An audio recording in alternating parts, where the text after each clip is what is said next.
Hi friends, శివకేశవులు ఇద్దరికీ ఎంతో ఇష్టమైన మాసం కార్తీక మాసం.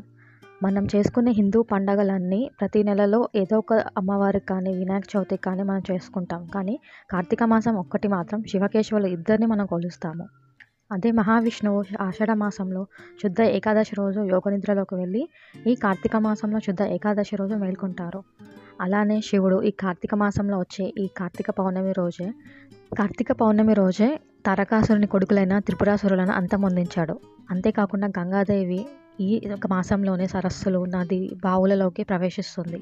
అందుకే కార్తీక మాసంలో ఉదయాన్నే లేచి నది స్నానం అంటారు. అది చేస్తే మనం సాక్షాత్తు అమ్మవారి గంగాదేవి జలంతో స్నానం చేసినంత పుణ్యం ఉంటుంది.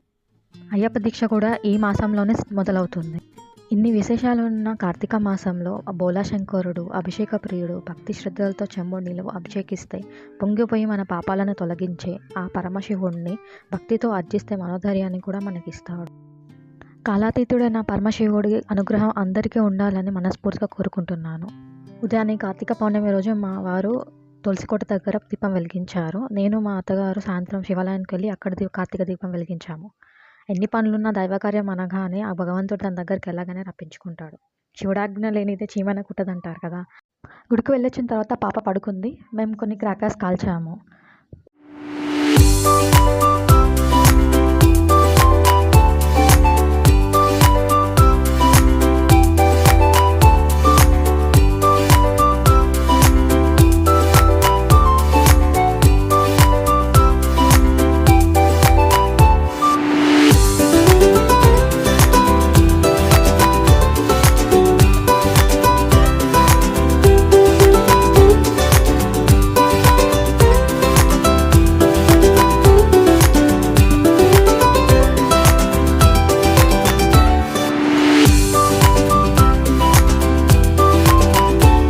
కార్తీక మాసం గురించి నాకు తెలిసిన విషయాలు నేను కార్తీక పౌర్ణమి రోజు దీపం ఎలా పెట్టానో మీకు చూపిస్తున్నాను.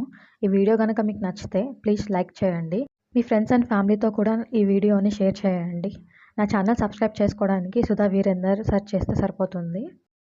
ఇంకా మంచి వీడియోస్ తీయడానికి మీ సపోర్ట్ని నాకు కామెంట్ రూపంలో తెలియజేయండి. Thank you.